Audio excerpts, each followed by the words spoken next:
right. I don't think we have, well, Clay probably has some announcements. I talked to APPA, got a phone call midweek. What? Microphone is not on. Is the microphone on? No. That's not working. Is this microphone on? This microphone is on. Better?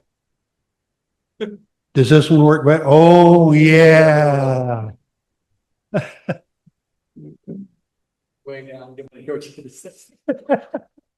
He tunes me out often. Anyway, Roy from APPA contacted me. They want us to join their annual print competition again. So it'll be almost exactly what we did last year, except Clay's moving the speaker, so we'll have feedback. Oh, I changed. So we'll present images in the APPA format, which means that you need to have a presentation on it. Roy offered to help do that. Yes, ma'am. Will they forego the fee? No, But they're inviting us. we're going to be equals. Okay. So we pay the same fee they pay. They pay a fee every month to compete. That's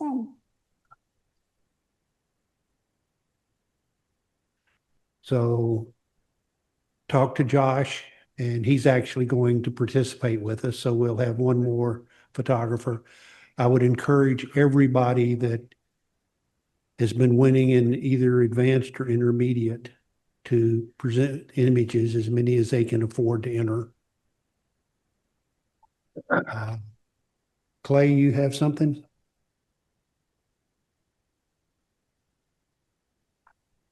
Want to thank everybody for checking their membership status. And if you need to renew, that's easy to do on the website. Our newest member is Pam Walker. She joined through the website, so that's really nice. She was a guest last month, so she found us, and now she's going to join. That's it for me. Thank you. All righty. Patrick, do you want me to speak? Do you want to speak? Or you want me? Well, I'll talk in general. I'll talk in general. Okay, so for our speaker series, we've got things pretty well nailed down for the rest of the year. We've got Gary tonight. We've got Bill talking about digital asset management, another facet of that. And then that would be August. September is Mark Interante and myself. We're going to talk about multiple exposure and ICM photography and how you can marry those two together. And then Mark Lasad has just come back to the fold. Good to see you back. And has offered to give a talk on the technicalities and techniques of bird photography. So it's not just going to be here's my picture of what I did during the summer. It'll actually be how I actually got the picture during my summer. So that's everything for up through October. November is actually going to be, we're going to pick an image. We got to do that as leadership and send out the image to everybody. That'll be sometime in October, early October. And the idea is to use some of the techniques and ideas and thoughts that have come about during the year to improve that image. So that's what I've got. Where are we going for the social Thursday? Do we know yet? I don't know. Does anybody know? Nope. It said bring suggestions. Bring suggestions. Your suggestions. Corn Island. Corn Island is an island on the east of Nicaragua. There we go. We're going to Nicaragua. Okay. Salvador has decided we should go down there. 30. Is it a 30 or 40-minute drive? Because something like that just to get to the airport here. Yeah. For some people, others it'll be much longer. Let's see other places that we could go. We've got Three-Legged Goat. We've got, what's the other one that's in Pflugerville that Victory Tap. So okay, we got two choices. Victory tap, hands up. Okay. Oh, wait, there we go. We got hands up. Okay, 1, 2, 3. Wait a minute. Either put them up or don't. I mean, this stuff doesn't count. Okay. And the other one is three-legged goat. Yeah, in Corn Island. You buying the tickets? Sure. Okay, so are we looking at the victory tap? Yes. Okay, victory tap, 2 weeks from now, 6 o'clock, Awesome. 6:30, somewhere after 6. How's that? Until you want to go home. For the dating. Yeah, there we go. Or before.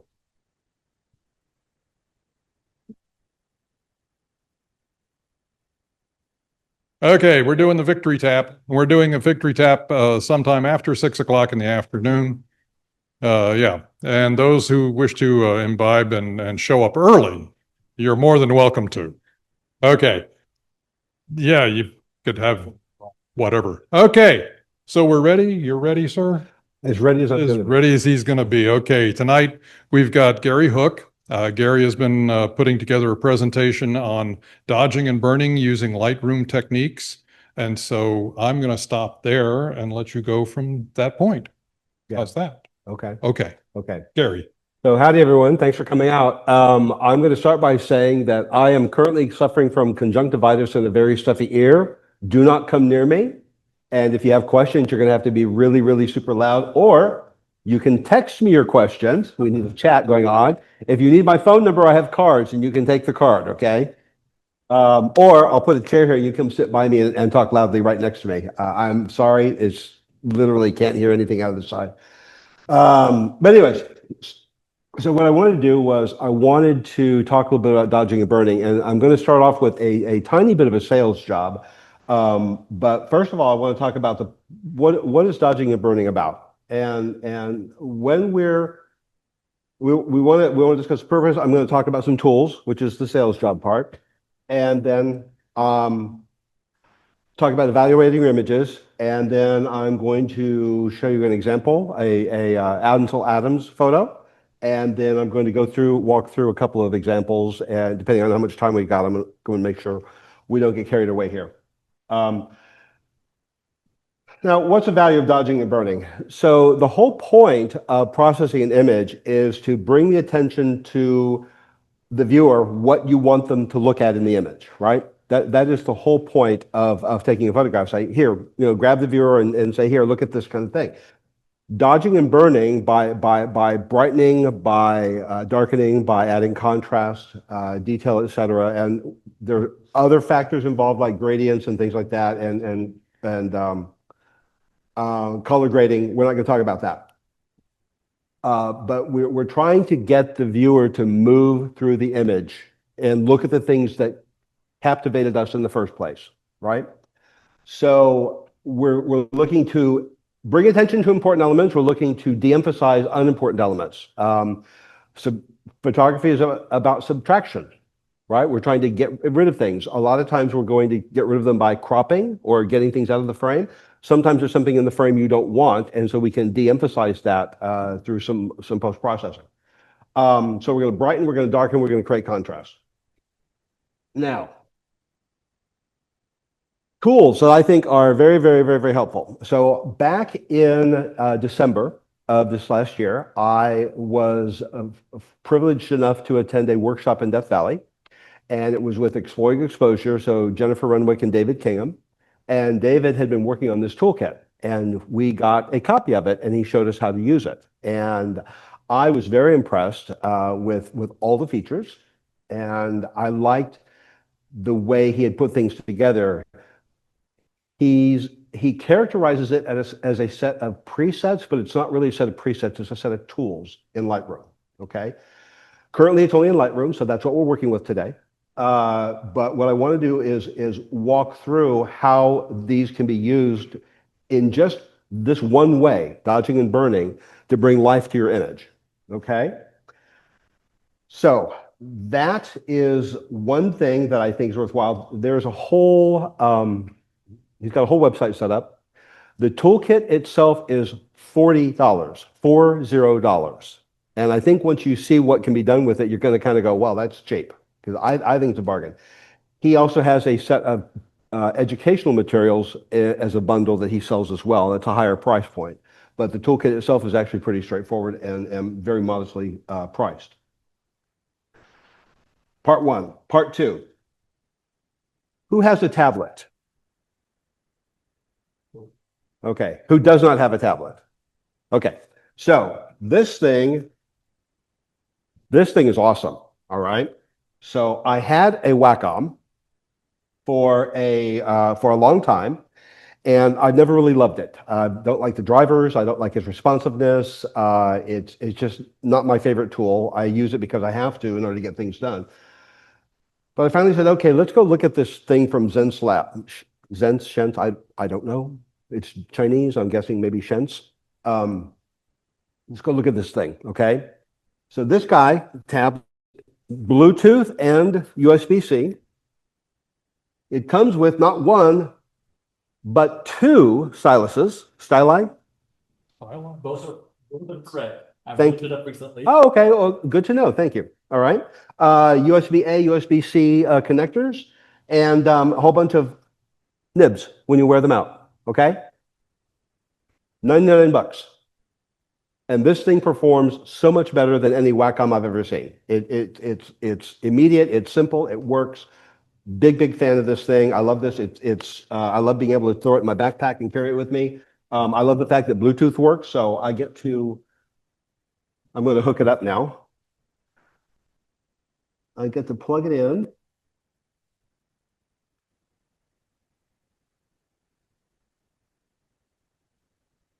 Hold on, where's my stylus? There we go. Not doing much over there because we're in PowerPoint mode, but this thing is great. Fantastic tool. I'm a big fan. I think Wacom could take a lesson. That's just me. Okay. So these two things are going to be our tools. So where do we start? How do we go about this? So the first thing you want to do with your image, I think, is you want to look at your image, you want to think about what are the important elements in your frame? What is it that got your attention? Okay. You saw something. You took the photo. I believe that it is important to be intentional about how you approach the image when you're processing it after the fact. You need to think about what it is you're trying to accomplish, okay? So think about what it is that got your attention, what interesting thing you want to emphasize, okay? What do you want your viewer to look at? You want to look at things, you want to look at shapes, you want to look at colors, you want to look at patterns. What is the point of it all, okay? Part and parcel of that, other hand, flip side, pick your metaphor. What things are not interesting? What do you need to control? What do you need to de-emphasize? All right?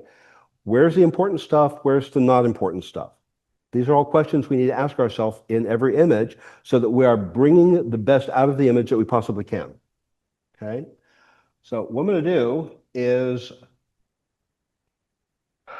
point out that dodging and burning, brightening or darkening, can be used to emphasize what is important because making things brighter brings attention to them. We all know the eye goes to what's brightest first. Then the eye goes to contrast, if I'm not mistaken. Correct me if I'm wrong here. Okay, I think contrast is next, okay?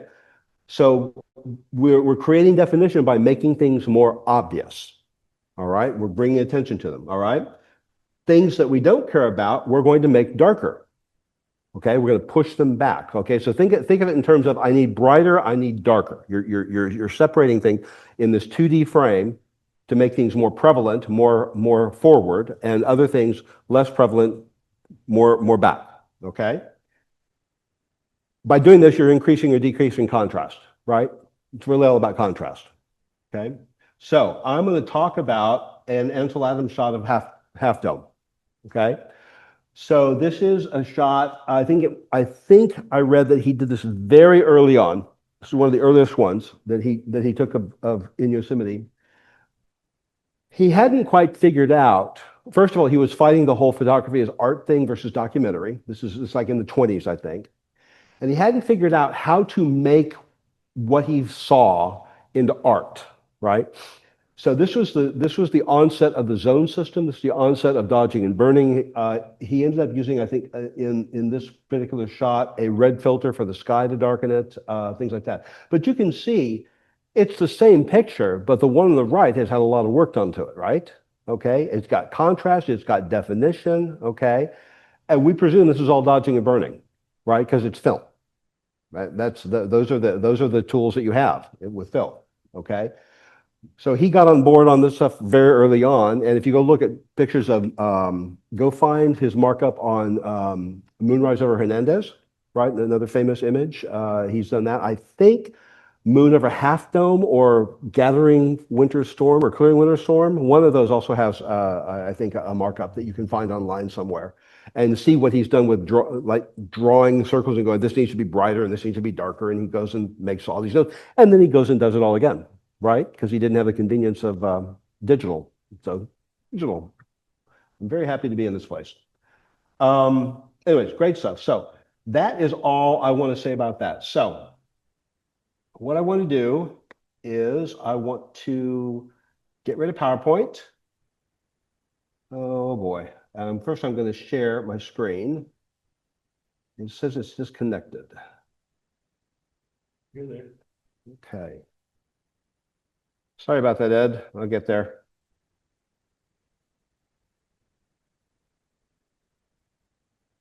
Oh, we're going to do that. Yeah. Okay. I think that will take care of that. We still good, Ed? Yeah. Okay. Just double checking here. Okay. Okay. I don't care about the AI companion. Be gone. Okay. So while I'm in Death Valley, by the way, if you haven't been, highly recommend. Great place. Lots to explore. One morning we went to a location called Mosaic Canyon. And this was, for this morning, an exercise in just observing. So we were encouraged to just walk around, not really talk to each other, but just walk around and look. Just using our cell phones, not even getting out our big cameras. So Gary, I've got my Gary. phone. Oh, wait. Just a kind of a housekeeping question. Why is it called dodging and burning? Okay, I heard something. I think I heard a Why question. is it called dodging and burning? Why is it called dodging and burning? Right. Because, okay, that's a very good question. And it is a film term. And when you are working with an enlarger, and I'm going to say you've got an enlarger, lights here projecting the image onto the film, I guess the plate. Well, the plate's up here and the film, the paper's down here. You're projecting. And when we're working with negatives, when the light comes through the negative, it makes the paper dark because it's opposite, right? Okay. When the light is occluded by the negative, the paper is light. Okay. So you're projecting light through the negative onto the paper in the enlarger. And what they do is they come over here with cards and they do this kind of stuff. And they change the amount of time that the light is actually able to hit the photo paper.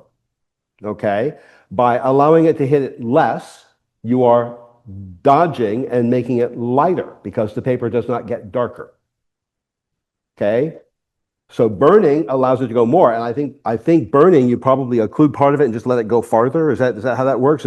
I'm not a film person, but I'm trying my best here. Ty. I don't know if this one worked or not. Sure. Ty has words. One of the things that you would do when that one. One of the things that you would do when you were burning, you might have a piece of paper with a hole cut in it, and then you would move that around and the light would be going through the hole in the paper and it's blocking most of the light towards your print that you're making. And when you were dodging, you would cut out these different shapes, sometimes just a circle on a little wire, and then you would move it around over the areas that you want to dodge. And because the little wire is real thin and it was never in a spot very long, it didn't see that. And a lot of times, maybe when you were doing your print, it might be a 30-second exposure on the paper, but then you could adjust everything using these all sorts of different shaped things to dodge or thing with holes Occlusions. cut in it. Yeah. And you could use paper and you could tear the paper and have that you're coming in around the edges and stuff. Right. But that's So you're manipulating how much what we light did. is hitting the photo paper, Mhm. right? And there's lots of different ways to do that. And you can see that this is a very time-intensive process, right? So people who do film or have done film, when they talk about spending time in the dark room, this is what they're doing.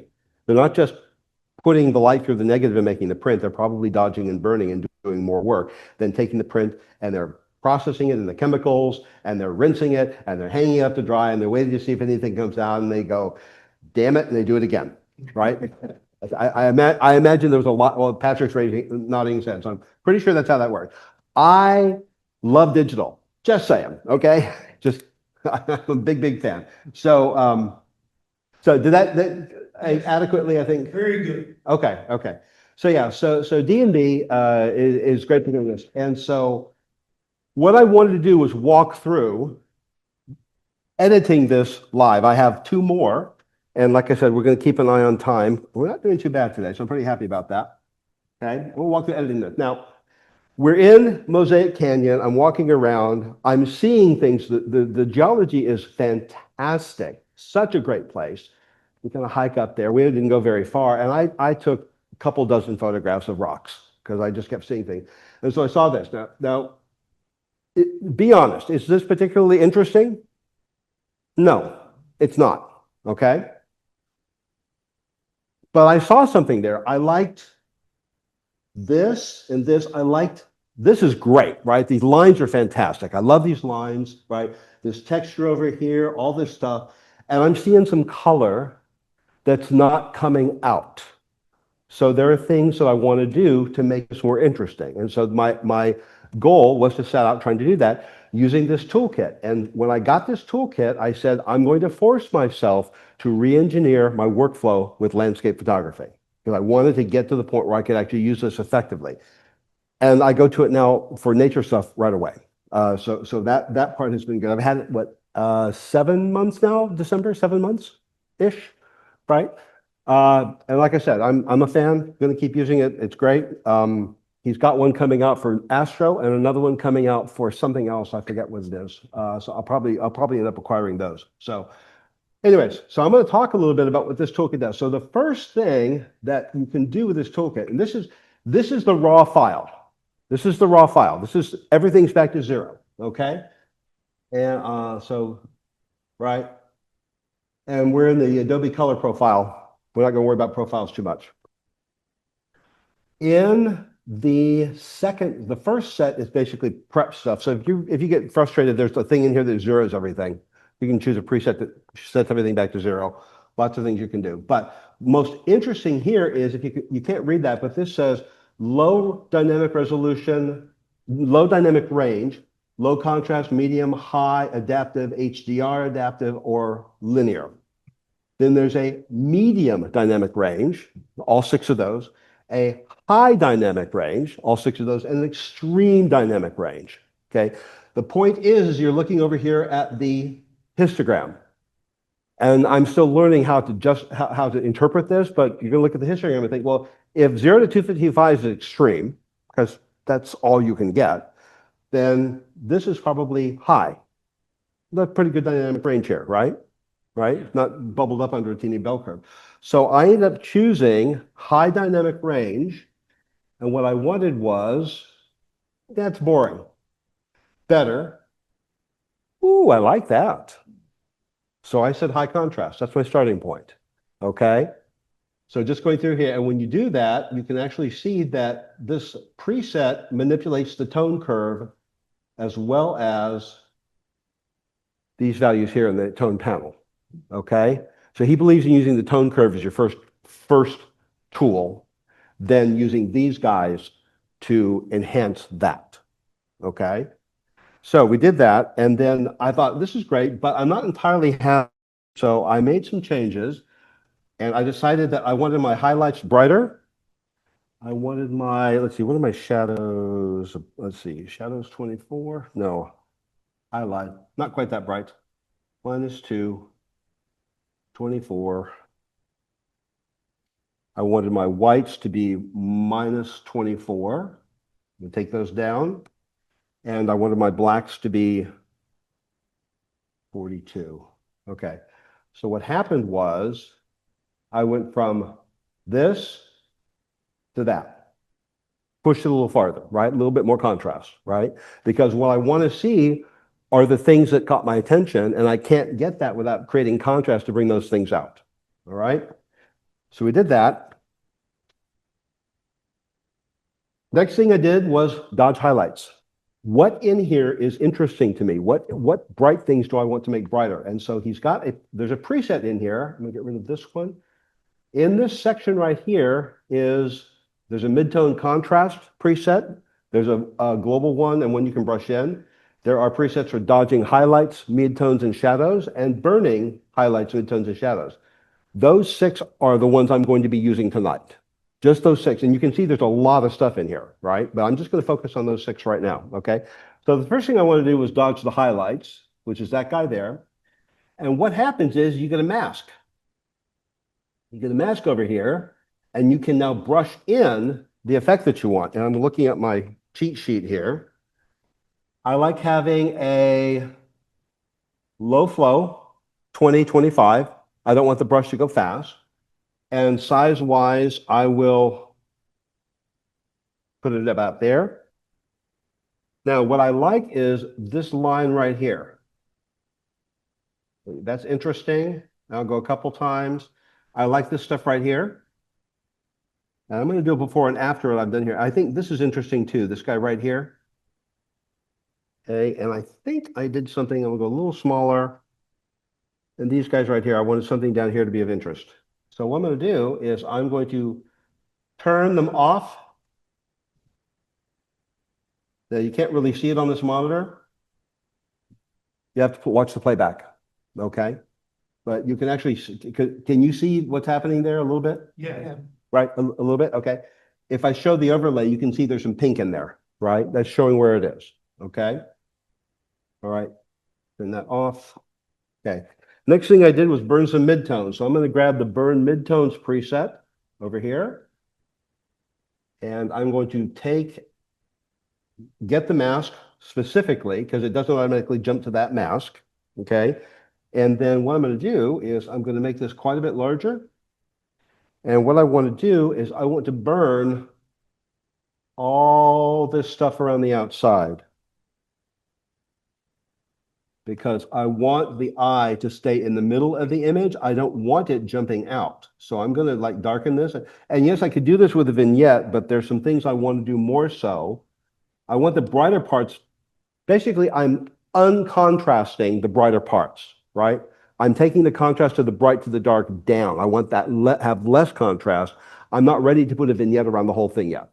I want to take the things that are bright and calm them down. So this guy over here, that's way too bright. This guy up here, way too bright, right? This guy over here, way too bright, way too bright. We're going to work our way around this. This guy down here in the left corner, not so bad. He's okay. He's kind of gray and he's all right. A little bit more down there on the bottom. I think that covers most of what I wanted. And just for fun, I wanted to calm this center area down here down a little bit.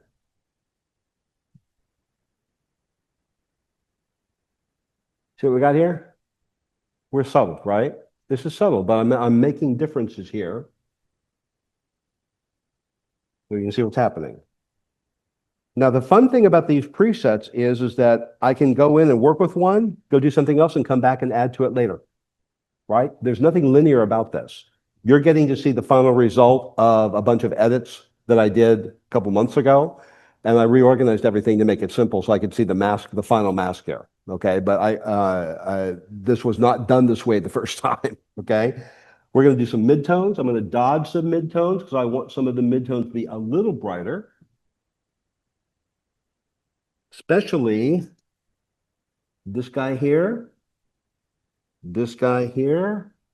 and just right here. This, right, okay.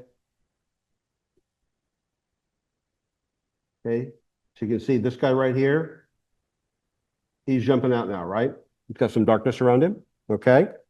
Then I'm going to burn some shadows. So the darker areas in the image are going to get pushed back even further.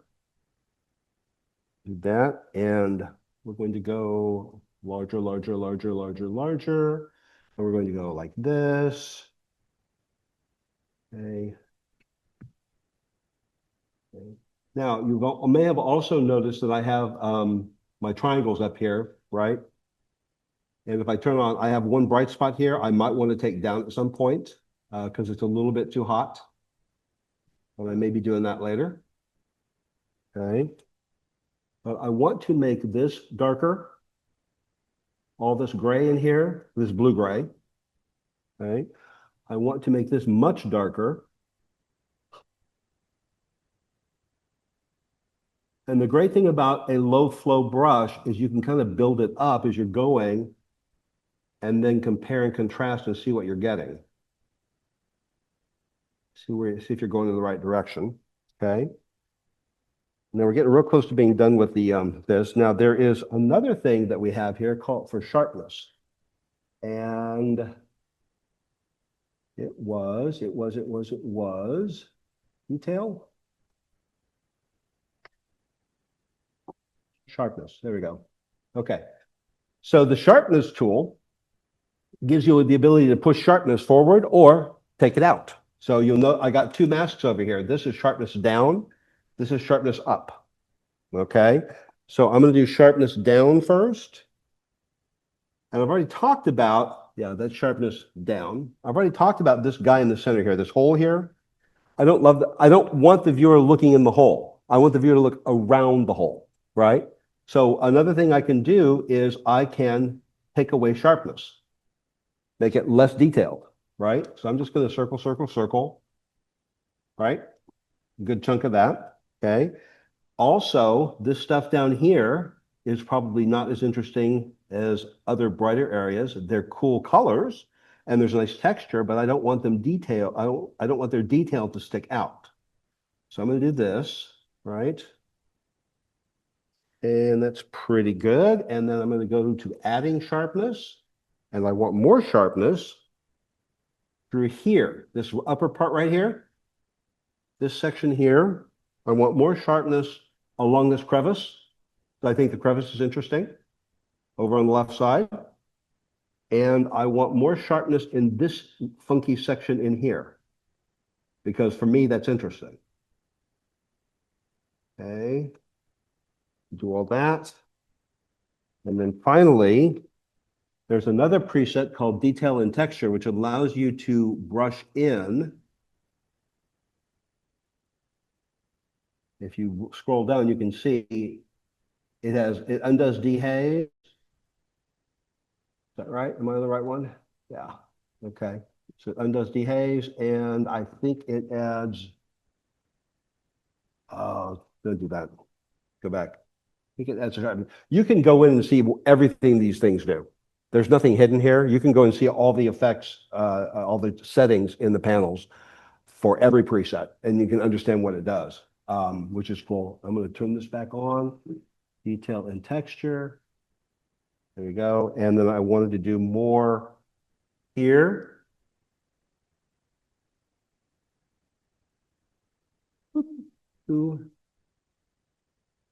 And okay. Okay, now this is a quick and dirty version of those edits. This toolkit also has a vignette in it. Now, you all use the vignette in Lightroom, right? Very limited in its function, right? Okay, so the vignette tool here is really cool. You can go in and take this radial gradient that is going to be your vignette, and you can rotate it. You can make it grow, bring it down, and change the amount of effect you want. Okay? So that in the end, all that kind of detail. So you can put the vignette off center, make it as big as you want, anywhere you want, and adjust everything about it. It's so much more flexible than the Lightroom version. And the last thing I'm going to do here is I'm going to add the Orton effect. Who's familiar with the Orton effect? Okay, Orton effect. Okay, so some guy named Orton, who knew? Some guy named Orton came up with this trick where he could go in and by doing some blowouts in layers and Gaussian blurring and doing some selective addition of these changes, he could add a glow to the image, okay? So I'm going to do that here, which is retaining the details, Orton effect retain details. And you can't really see it, right? Without, without. See that? A little bit more contrast, a little bit more pop, okay?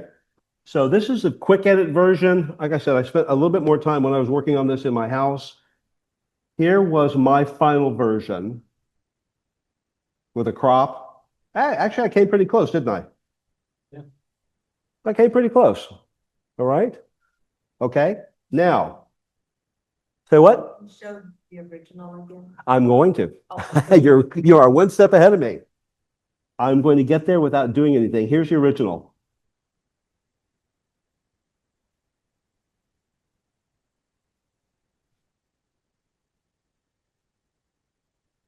Come on. Come on, Lightroom. Do that. Don't crash on me. Nobody wants that. Okay, that's the original. Hold on, let me find my edits here. That's the original. That's the edit. So extreme difference, right? Okay. This one does a much better job for me for representing what I think I saw at the time, what I felt, which is finding the interesting bits and pieces in this rock. I honestly don't remember how big this is. It could be here, it could be here. I don't recall anything about this particular shot. I can just tell you where it is. But this brings out those elements that caught my eye, and that's what I want to do when I'm making photographs, okay? The goal of this exercise tonight is to show you it doesn't have to be painful, right? And this toolkit makes it even less painful, so you can get things done, I think, relatively quickly, okay? And then go and undo them if you want to, right? And I even thought about something else I could do with this toolkit too, that I'm not going to go into, but it occurred to me, this toolkit has even more options and possibilities than I think even the author knows. And so I'm going to be doing some interesting things, experimenting with it and letting him know what can be done. Cool thing. So that was that. Let's do another one. Okay. We'll walk through one more. Then we'll do some quick, we'll do some quick examples of some things. Okay. So this guy here, this is obviously a huge rock face, right? This one, we have some scale, I think some obvious scale in this one. I thought it was very, very cool. Again, in this canyon, lots of these lines going up here. So lots of very strong diagonals, which I think is interesting.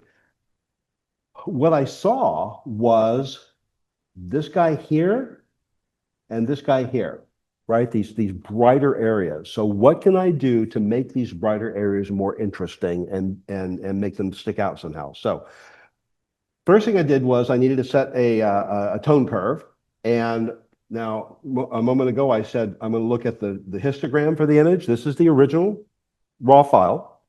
You can see that the dynamic range literally is top to bottom, right? So I'm going to choose one of the extreme dynamic range options. If I can find them here. There we go. And I ended up choosing adaptive. Now here's low, not interesting. Here's medium, here's high, here's adaptive.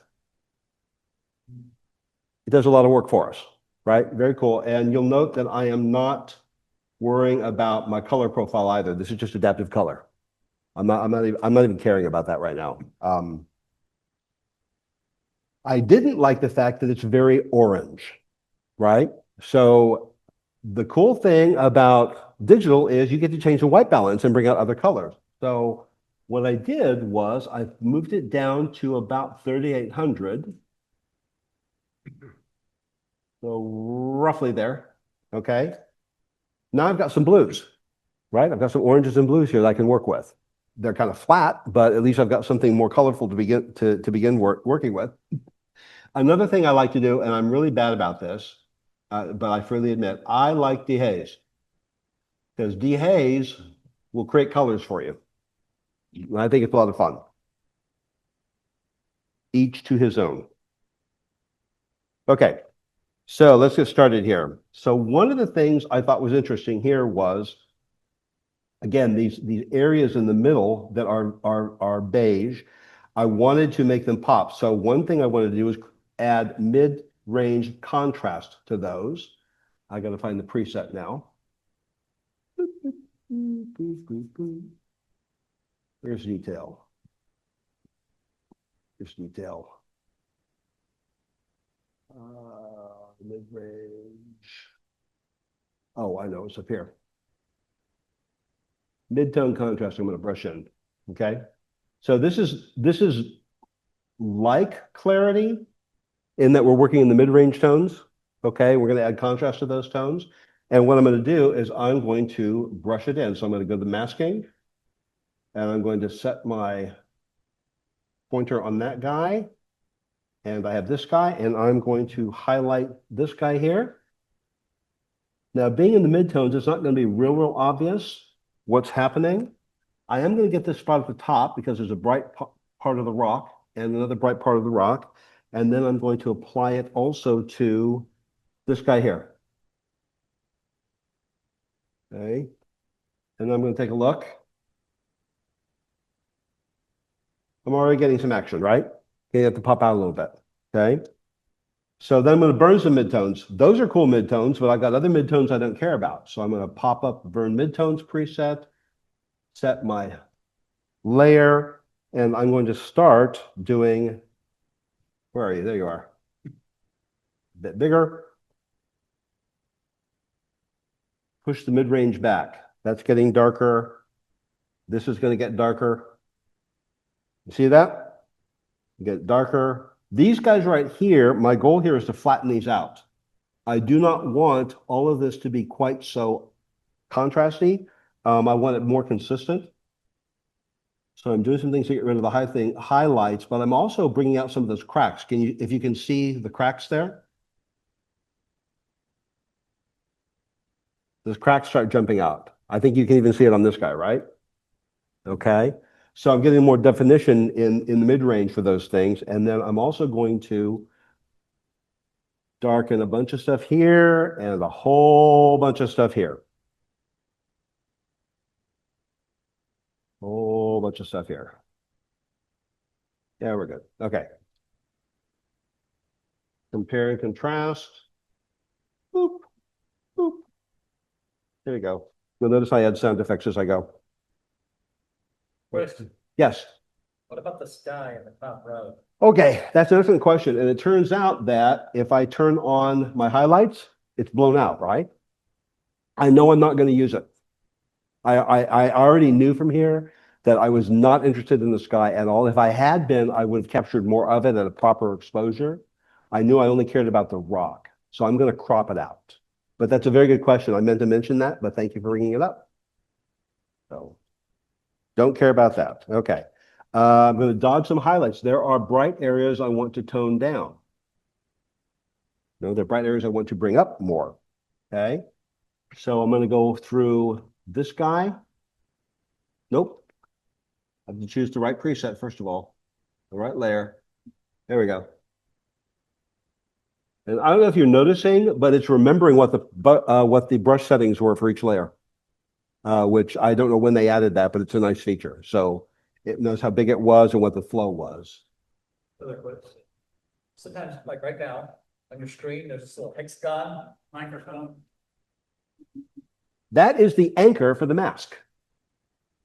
This guy up here, right? Yep. That is the anchor for the mask. So every mask and every,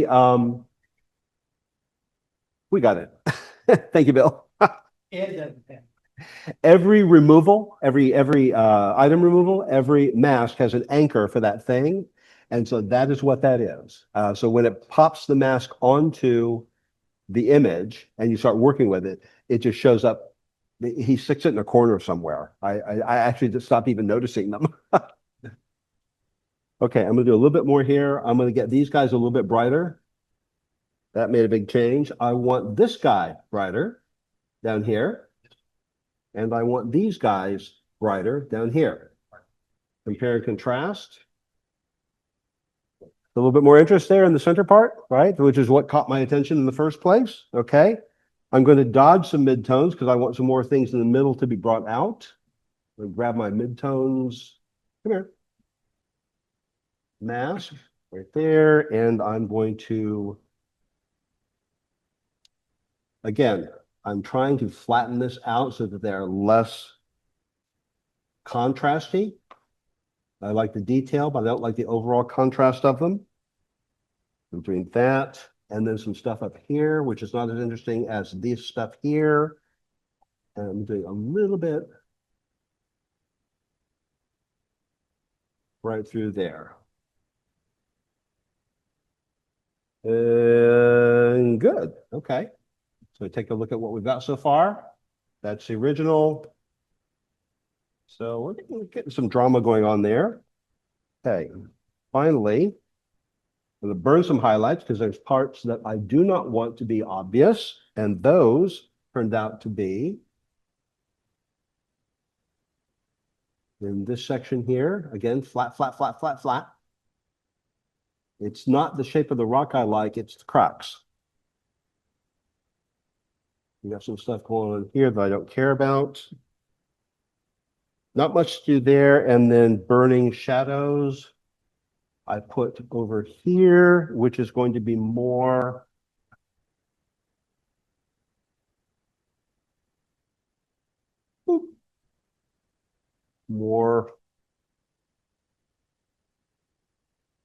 I want these shadows darker through here, darker through here, darker down here. And then this section down here, I want darker. Is that about right? Yeah. And I'm going to do this guy right here. And we're going to compare and contrast. So now we got something going on here, right? A little bit more visual interest compared to that, I think. So I did not do, let's see, what shadows did I do a vignette? I did a vignette on this guy. I did not. Nope, it's pretty much like that. So then the question becomes, how do I want to crop it? So I ended up deciding that I wanted an 8x10 crop.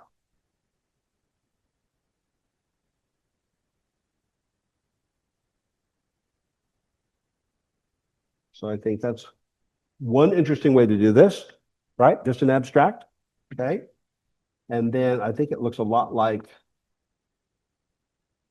that's my final one that you're looking at right there. So I did a little bit like that. And then the other day,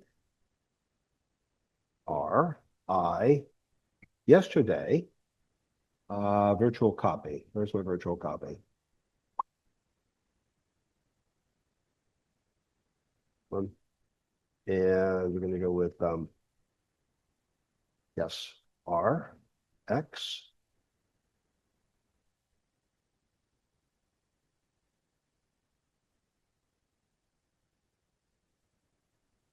I thought it ended up being kind of interesting that way too.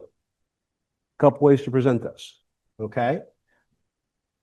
So both of those exercises are being published on Substack right now with images that you are big enough to take down, put in layers in Photoshop and start looking at them and comparing them with all the masks being exposed and the details on the some of the changes I made, like the highlights and shadows or whatever. Questions are encouraged, but you're able to see all the steps involved in both of these edits. Okay.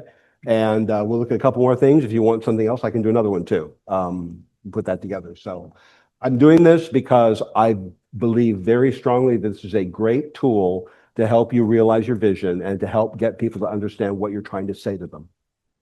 Okay. So, all right. I am not going to go through all the edits on this one because it is 8 o'clock and I don't want to take up a whole lot more time. Okay. So if we go down here and look at this, Mesquite Sand Dunes in Death Valley. Okay, we went over there one afternoon to take pictures of sand dunes, and this is a focus stack out of camera, probably 8 to 10 shots, just make sure everything's focused front to back. Okay. I really like the scene. I like the composition. I thought it was very, very interesting. So I decided to go ahead and walk through this and just show you what I did. So my first preset, if you look at the histogram up here, right? Tiny histogram, right? So to me, this is kind of low, but when I look at these presets and how they affect it, you know, that's too much already, right? I decided that low was probably the one I wanted. Yes, medium dynamic range, low contrast. So I got a little bit brighter. Okay. Next thing I did was manipulate the contrast, the light and dark and the shadow in the tone curve.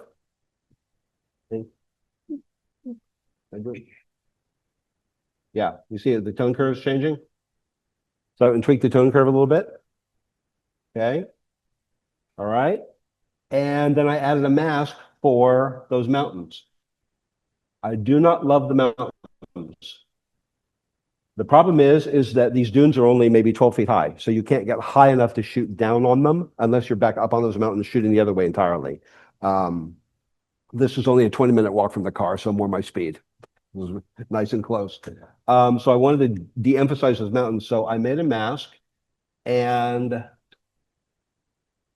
essentially brought up the shadows. And I don't think I did, yeah, exposure, highlights, whatever. Yeah, bring the exposure down a little bit. But you'll notice the color change too, right? They're very purple in that, right? But over here, they're very brown. So I shifted the temperature to kind of get them to be, I want the whole thing golden, right? I don't want purple in here. So I shifted the temperature. I duplicated the mask to make sure that the shadows were brought up enough and left that alone. Then I ended up doing a lot of stuff with highlights. So what I'm going to do is I'm going to go to Dodge highlights all the way here. So highlights, I thought those areas were interesting. Okay. So my approach to dunes is I want to sculpt with the light more. I want to emphasize those curves, those bumps, those changes that are going on. So what I wanted to do in this case was I saw this, I wanted to bring that out more, and I'm going to push this back more. So I'm going to get this to be more like this, right? Light and dark. Okay, that's the goal. All right. So I did that. What else? Right. Oh, when I get over there. Boop, there it is. Okay. So this guy here, I thought needed some work, and I thought there was a nice divot here that could take some brightening as well. Then I did burning some midtones. So now I'm looking for adjacent areas to push back, right? I'm getting that contrast in the lighter little areas and the darker little areas, okay, to create more shape. So I did that and ended up having this guy, right?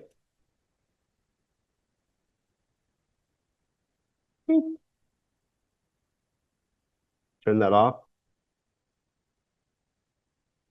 So you can see I'm getting more drama here, all right? Then I burned some highlights because there were some things I didn't want quite so bright. Over on the edge, again, right? I'm trying to keep the eye in the middle of the frame, so I want to try to eliminate what happens on the edge of the frame.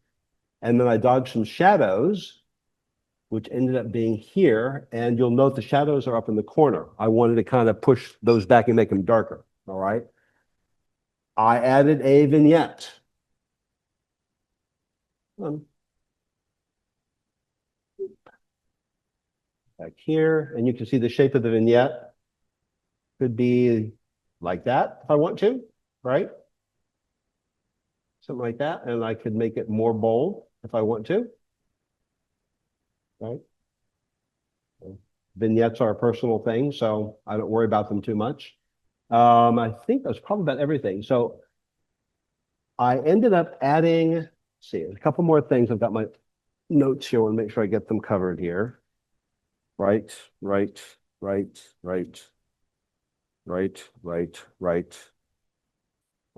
A couple more things. I did, I added an Orton effect. Orton effect. Orton effect. I tend to slur that as I'm really bad about that. I apologize for that. Okay. There is a warm glow in here, which gives us a little bit more of an amber approach. Okay. And then I think I did one more. I forget which one it was, without looking it up. There's a number of different things in here for color that can be done as well, along with the vignettes. You can do interesting things. And then I actually did some color grading on here as well. And so I'm going to show you the shadows were 38, 100, 8, 100, right? Go minus 100. I'll stop that. There we go. And then highlights were 190, 150, 100. There we go. Okay. So the color grading, you can see what happens here, right? Helps give us a little bit more drama, a little bit more color. Okay. And oddly enough, in the highlights, I ended up adding blue to the highlights and orange to the shadows. Typically, it's the other way around. Okay. Just because of the way the light was. I tried a couple things. And I thought this kind of added to the image for me. Yes, sir. Does Lightroom take LUTs? One more time louder. Does Lightroom take LUTs? Lookup tables. I believe you can use lookup tables in Lightroom. It's not something I've delved into, but people do talk about them. Okay. So anyways, my final version, again, this is a recreation, quick and dirty recreation. Come on. Yeah. I came close. This is the one I just did. This is my version. So it's a little bit brighter and it's not cropped quite the same way either. This is a 16:9 crop. This is the 2:3 from the camera. Okay. Okay. I'm going to show you one more here. D. That's the original. All right. That's the original. Okay. That's the edit. So this is from Zabriskie Point up in Death Valley. I didn't know what to do with this stuff. I was looking at these shapes going, okay. I got home and kind of messed with it. So just doing some work to try to bring out, the shapes. Well, actually, that's a better one, with the vignette and more drama kind of thing. So emphasizing the ridges of the hills or whatever. I think made it more interesting. Again, really flat, right? It's just gray. There's nothing there. And the reason I did this was because if you look at the color version, Adobe, let's see depth of color. Come on. No, okay. Come on, give me a break. Maybe. I know I shot. Okay, that's color. Can you tell? It's slightly orange. That is the color version. So that was why it had no interest to me whatsoever. It's like, okay, light is what matters here. Tones are what matter here to make this interesting to me, much less anybody else. Otherwise, I'm going to throw the image away. But relatively happy with the way it came out. Just fun. It's a good memory for me. Again, this one heavily used the dodging and the burning tools in the various tones. Okay. Now, I don't know if you guys have seen this. I don't know whether I lose track of who I've shown to what. Come on. Oh, stop that. Up. Okay. Right. That was not the one I want. Okay. So I'm going to show you this one, and I'm going to reset the settings. This is the original flower. Okay, that's the original flower, but I wanted something more interesting. So I chose, first of all, black and white, okay? And I'm just going to stand and point to things here. Oh God, you can't see. You can't see that at all. Hold on.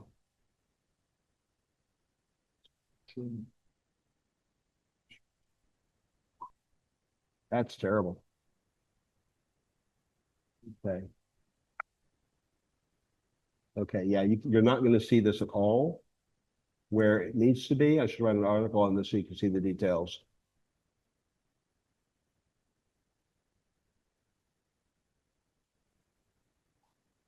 That just doesn't get any better, does it? This may not be a good example.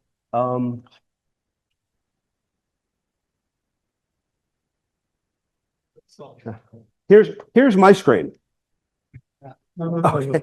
Nothing like this, okay? Nothing like this. So I need to put together an article with the details of this, but a couple of things I wanted to show you here, which is that, first of all, it's a beautiful flower. I love the magenta. It's really, really great, but that wasn't what attracted me. What attracted me was this guy right here, this little aberration, right? This leaf, the petal or whatever, kind of going in on it. So I thought, that's really cool. Turns out there's another one right here. And he's sitting up to the side. So I thought, well, okay, well, let's see what we can do with that. So I got the camera out and the focus stack to capture this guy, and a couple different positions, and I learned a few things, which I won't go into here, but ask me afterwards. So what I did was I focused a lot on, and you can't see it here, you got to look here. What I focused a lot on was the edges of the petals. I think you can probably see from back there, the edges of these petals are bright, right? So I wanted to add, because those shapes are lovely. I really like those shapes. So I wanted to emphasize those. So I used the dodging highlights tool to bring those out, okay? I used the dodge highlights to bring out the top of this curve here, right? The only other thing I did in a general sense was I changed the luminance of the greens in the black and white conversion to calm the center down. It was very bright. So I changed, and we know green is yellow green. So I used the green to push it back a little bit, and that worked out real well. And then I just kind of worked on getting these to have a little bit more drama. But again, that's not a good screen. But it was an exercise in what is it in here that I find interesting, and how can I bring it out? How can I emphasize it? How can I make it obvious to the viewer? Okay. I'll write an article on that one too, because I like my flower. It's done pretty well. And I think we're at 8 o'clock, right? 8 to 5. So I'm gonna wrap it up because I could bore you silly. And I don't want to do that, and I need to go home and lay down. All right. So, but any other questions on this? Yes. You said your Waka or your Zen Slabs tablet was Bluetooth, but you plugged something in. Is your laptop not Bluetooth, or is it like a Yes. Yeah. So I've got the little thingy there. Bluetooth? Right. Bluetooth receiver. The Wacom I have is not. It's wired. It should work great. And it doesn't. Yeah. So yeah, I'm Wacom. I'm not happy. So yeah, this guy's great. I don't know if you saw, but it was very performant. Yes. I may have missed this, but is the toolkit in Lightroom? Okay. Are those presets in Lightroom? No, this is something you buy on top of Lightroom. It's an add-on, and you can go out there and you can find all kinds of presets for Lightroom, most of which do not apply to your work. And ask me how I know. Okay. So that's why when this happened, I got very excited about it, because I think this is not a preset, it's a tool, right? If I need to dodge something, I just click and I start drawing. And it's there. I don't have to think about it. It's very simple. It's very intuitive for me. Okay. With a decent pen. So yeah, so $40. And like I said, this guy, if you look over here, there's a bunch of stuff here to get set up. There's a bunch of tone controls. There's a bunch of tone controls here. Get rid of that. There are tonal adjustments here. There are color adjustments here. And I haven't even begun to look at the color stuff. There's lots of cool stuff there. And then there are detail adjustments. I do get into those because I like detail. And then there are effects. Interesting things like the Orton thing is in here, for example. So there's just a big grab bag of different things you can use to do different things, okay? And again, landscape, I'm finding ways to try to use it elsewhere as well. Okay. So to be clear, when you pick one of these tools, it is making a bunch of settings in the Lightroom sliders you already own and applying a mask. So you could do this all manually if you were so inclined and patient enough to do it. Yes, yes, you could. Yes, you can do this all manually, but seeing what he's done with some level of detail, I would not, he spent hours and it's $40. I thought I got better things to do for hours. I got $40 though. I'll spend $40. So. Say what? What's the name of the toolkit? So Rethink Landscape Toolkit. It's by David Kingham, exploringexposure.com. Yes, sir. So does Lightroom also just have a regular dodge burn tool? No, Doesn't have any? no. If you want to do dodging and burning in Lightroom, you go in and this guy uses luminance masks to find the tones, okay? Uses a luminance mask, sets it up, and then you go in and merge that with a brush tool and you brush in the effect and you figure out what the effect looks like.